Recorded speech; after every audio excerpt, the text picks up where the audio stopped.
closed captioning provided by Beaufort County.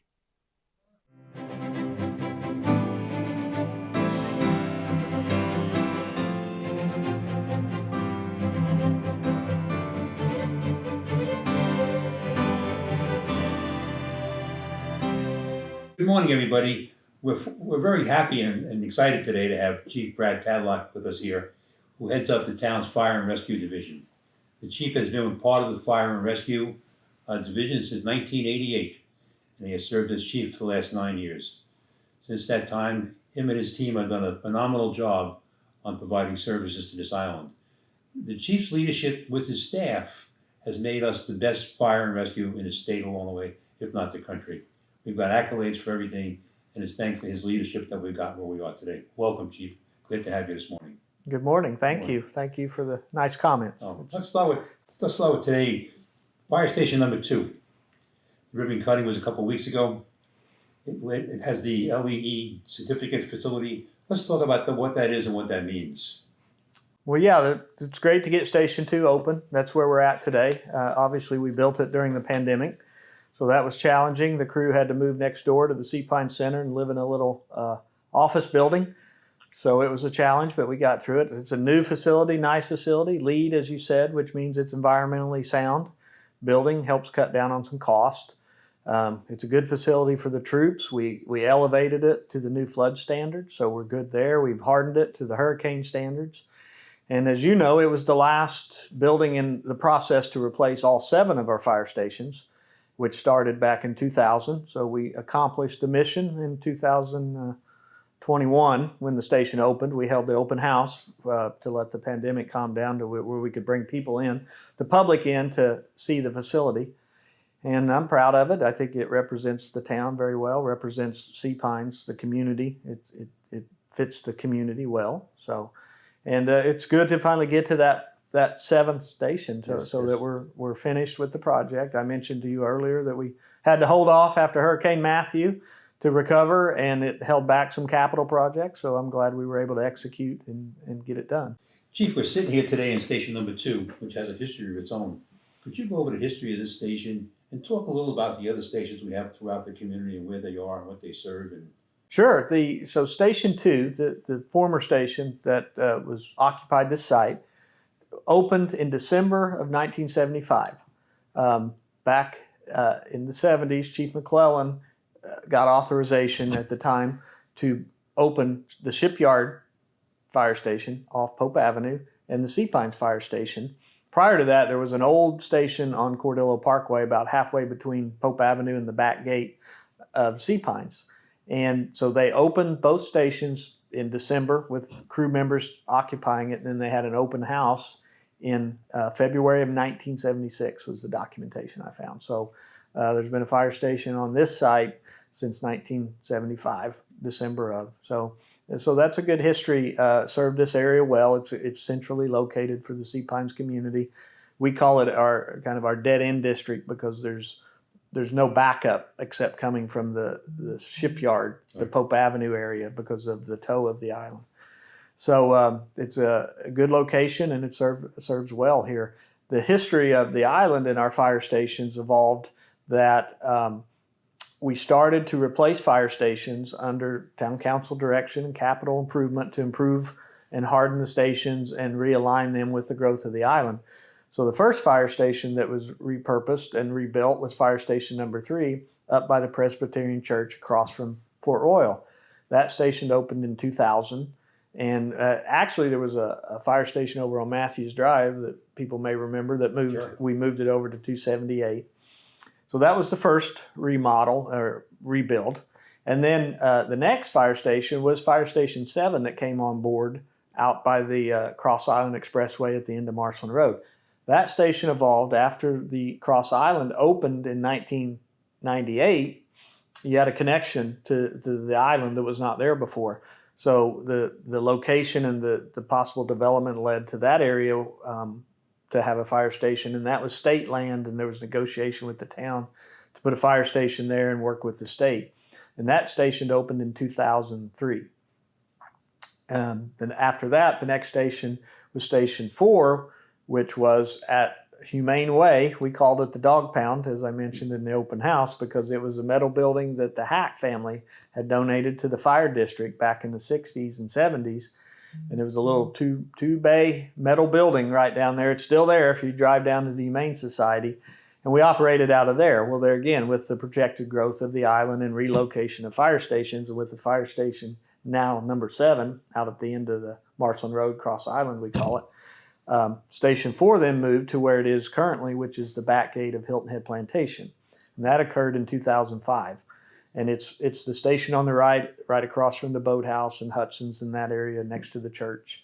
And that station opened in 2005. So the process kept going.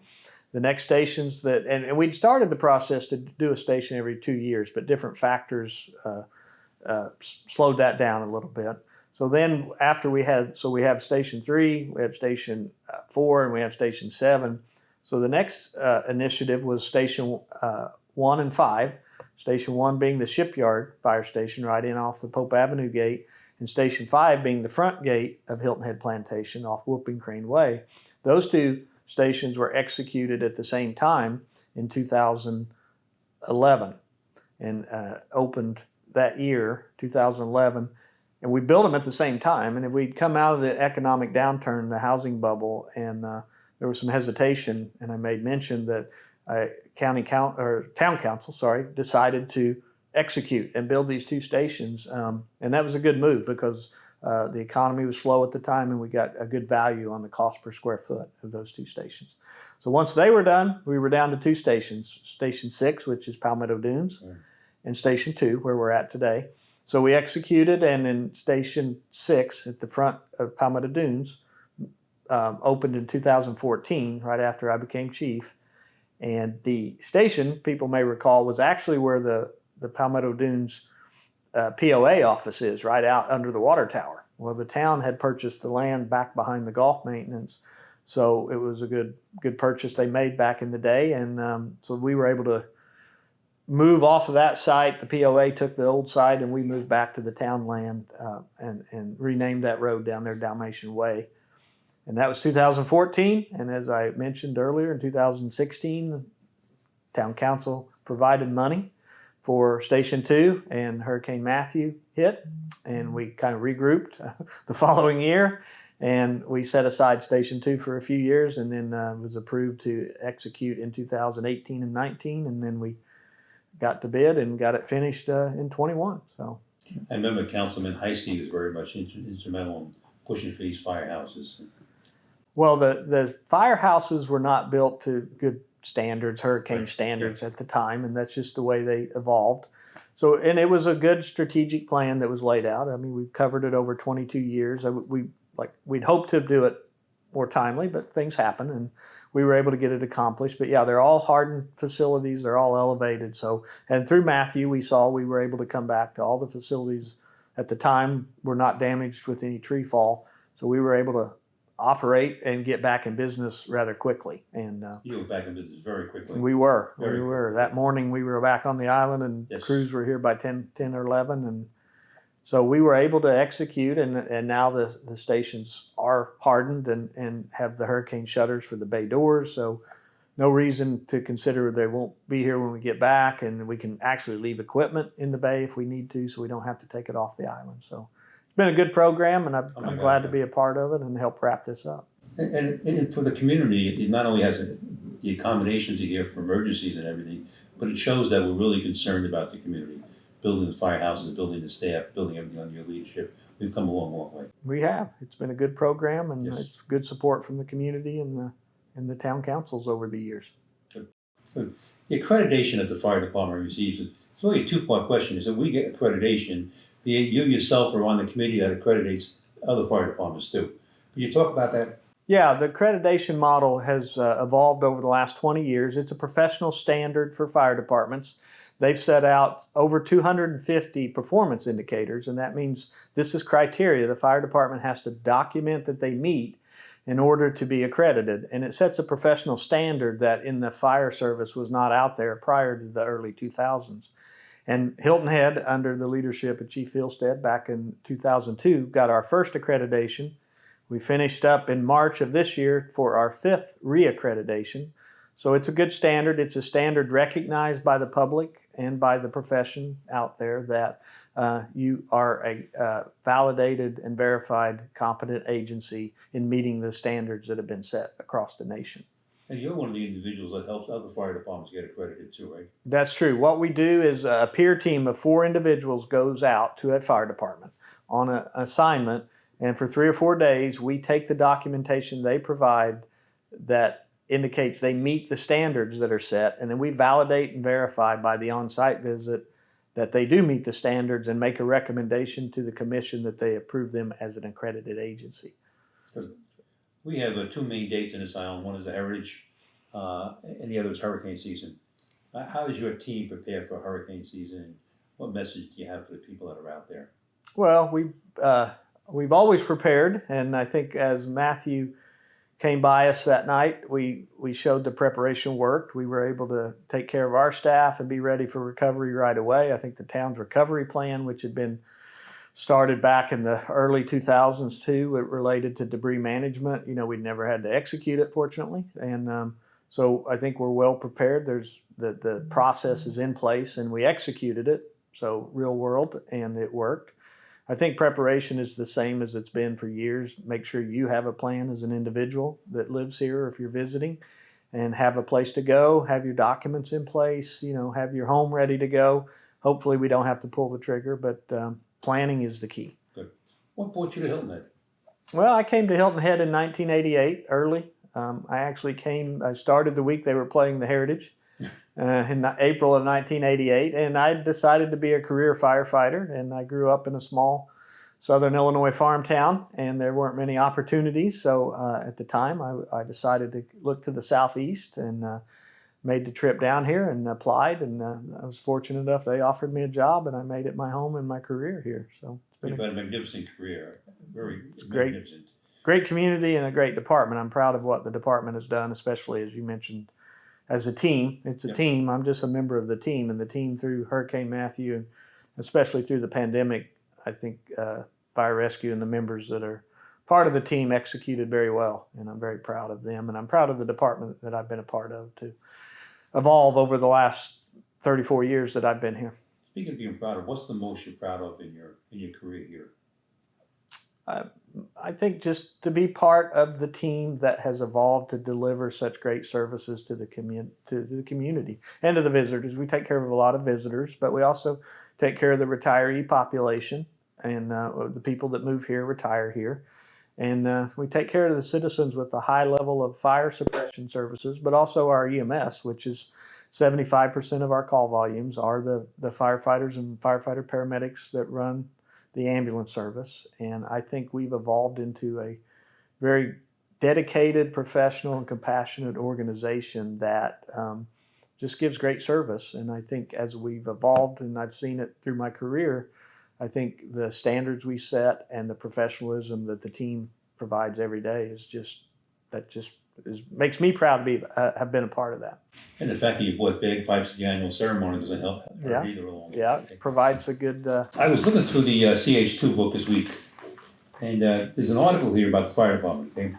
And it talks about all the things that you do for the public, which the public really knows little about, besides for doing emergency rescues and fires along the way. The home inspection thing, I've had them do my house. It's outstanding. I mean, you get very little credit for that. No one knows it's there. The 911 calls, just great. We've been up there. The pulse point, I think that's a good thing too. And then the free blood pressure checks. It's a whole army of stuff here that's done. You can visit any fire station anytime. You can get your blood pressure done, your dehydration done, battery safety in your home. I mean, you have a whole business here almost, besides for putting out fires and rescuing people. We do. How did that get started, and how do you maintain all this stuff with the staff that you have? Well, I think as a fire department and EMS department, you obviously respond to emergencies. I tell our troops we're problem solvers. When someone has an issue, they don't know who to call, they call 911, and we come out and help them solve their problem. The other aspect is we want to reduce the impact to the community for bad outcomes, whether it be a fire, whether it be EMS type events. So as a progressive organization, what do you do to try to help the public prevent bad aspects happening in their home. And so with that becomes programs that we administer. We put in smoke detectors. We go out after a fire in the community, after there's a fire, and we canvass that neighborhood and put flyers on doors to make people aware that, hey, they need to check their smoke alarm. And if they need a smoke alarm, let us know. We have partnerships with the state. We'll install free smoke alarms and help out there. We have fall prevention for our community to help the risk of falls, prevent the risk of falls. Car seats, as you mentioned, CPR classes. A lot of professionals today need CPR certification as part of their job, so we offer that. The security agencies are in that. Teachers, nurses, other people that need it, that work at doctors' offices. So we offer that, very low cost of the card, and free oftentimes. So these are just programs of a progressive department that wants to help the public in different ways besides just being there to answer their call. And we like most departments, we try to balance being effective with being respectful of the taxpayer dollar. Sure. Staffing at times becomes a challenge. And I would say after coming out of the pandemic, the blood pressures, we didn't allow people to come into the fire stations to try to keep the spread down. So we're coming out of that now, and we are doing car seats now. We are doing CPR classes again, and opening back up, and blood pressure checks, and certainly smoke detectors. We do a lot to be out there engaged in the community. And if public's watching, please check our website. And if there's anything we can do, just give us a call. And you've been recruiting from all over the country. I mean, it's not just a Beaufort County recruiting. I mean, last time we were there, a lot of people from Connecticut and different places in the Midwest, and it's all over the country. Yeah, Hilton Head, well, when I started in 1988, there wasn't the internet, so it was hard to find out about locations. But yes, Hilton Head has name brand. People vacation here. We've hired firefighters that came here as kids, and now they work here as a professional firefighter, and they remember coming by the fire station when their family brought them here on vacation.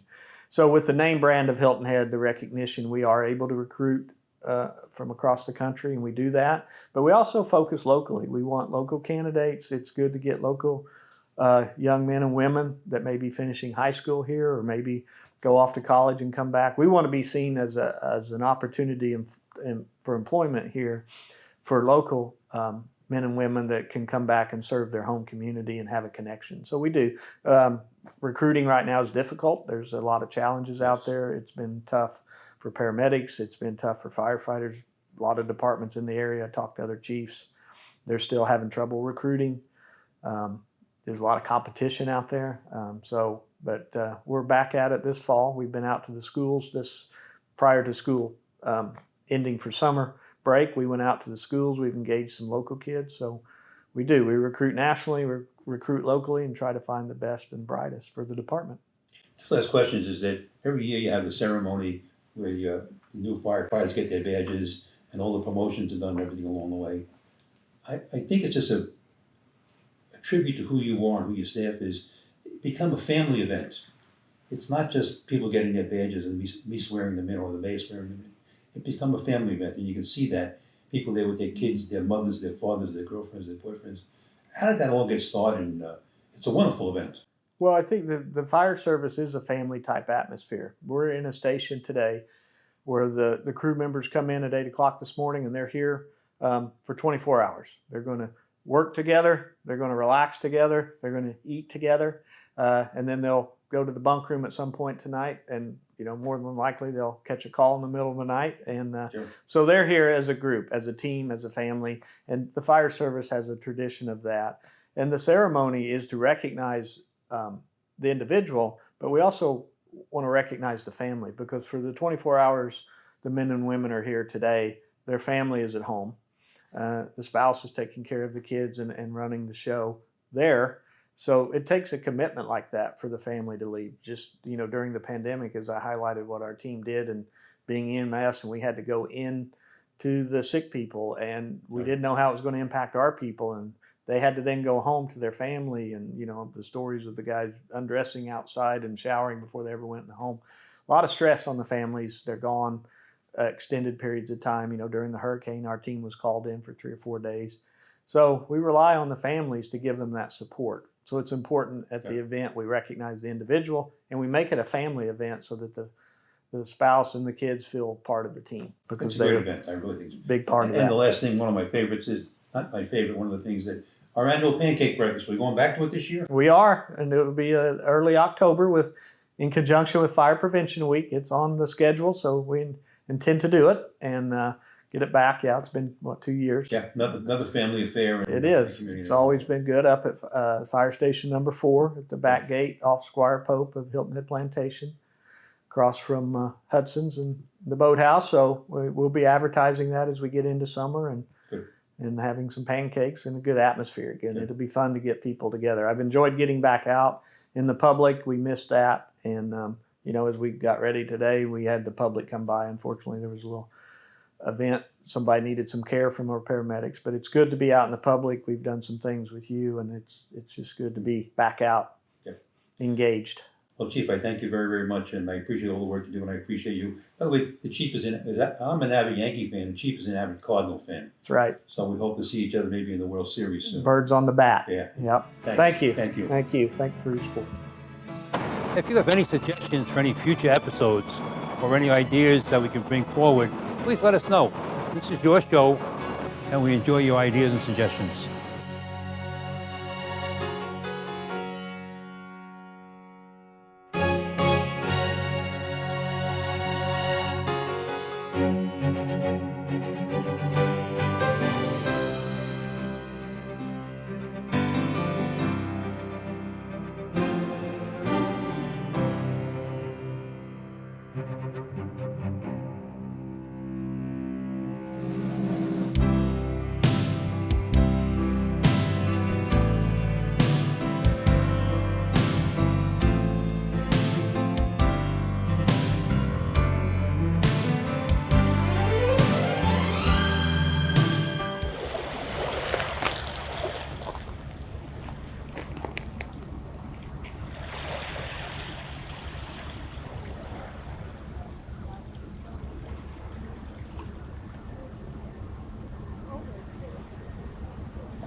The County Channel is also available on video on demand. Go to BeaufortCountySC.gov, scroll down to Public Meetings, click Watch Now, and then click the Video on Demand button and select your program from the list. Call the meeting to order. If you'd like a DVD of this program, click on the link on the right and fill out the order form. And thank you for watching the County Channel.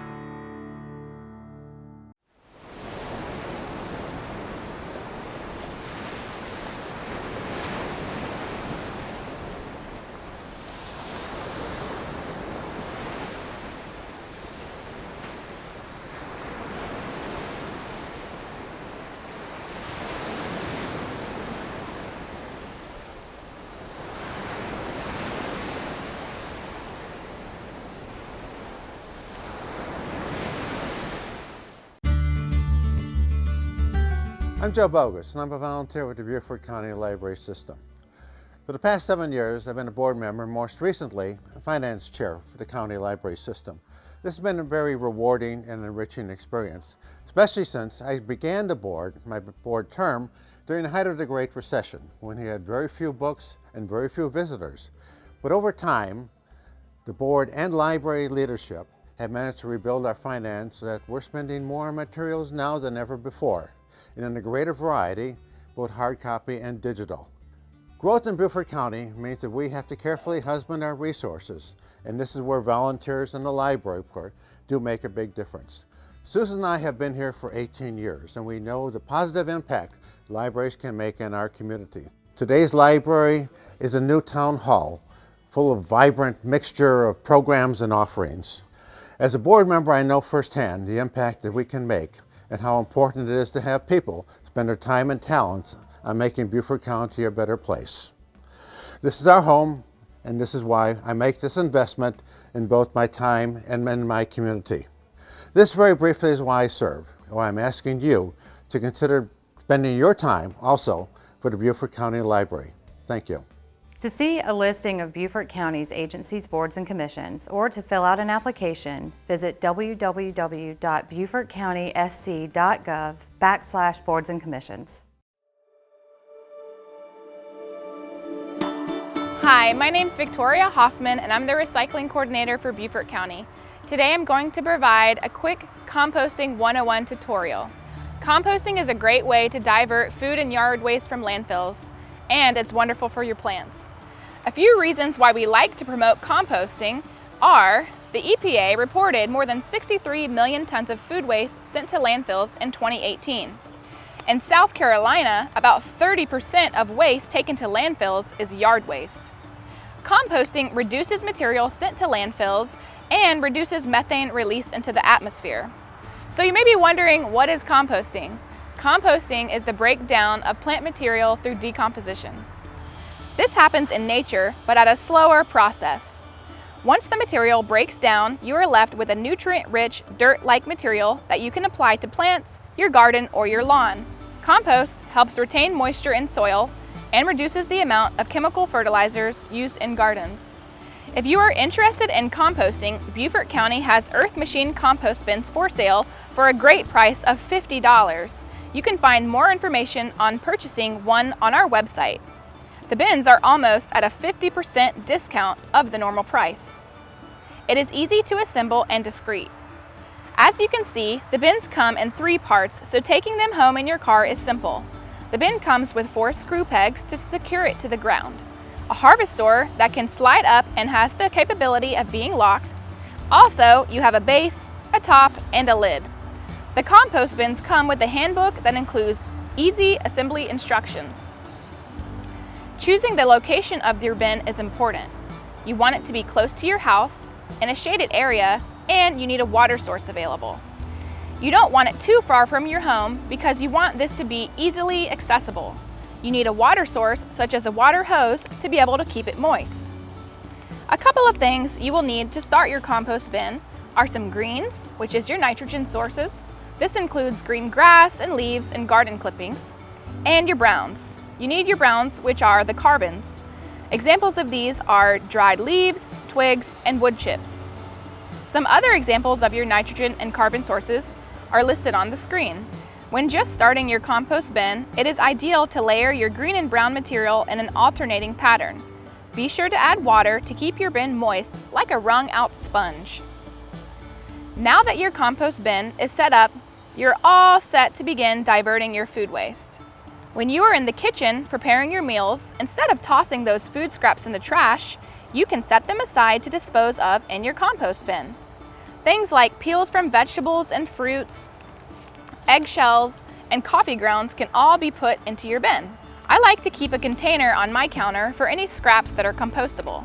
A small bin with a lid is ideal to deter any pests or smells. You can also store your scraps in the fridge or freezer until you're ready to take them out to your compost bin. You want to be sure to keep these items out: bones, meat, and toxic plants. Here's a list of other items you want to keep out of your bin. Make sure you turn your bin often. I like to use a pitchfork and work my way around the bin through the top. You can also use a shovel or other garden tools. A properly managed compost bin shouldn't attract pests or rodents, nor should it smell bad. If you're unable to compost outside, you may want to explore vermicomposting. Vermicomposting is when you use worms to facilitate the composting process. It can be done with a small bin and kept inside. If you're interested in composting, please go to the county website to order your bin. Thank you so much for watching and helping us to divert our organic waste. And remember, go green, keep it clean, Beaufort County.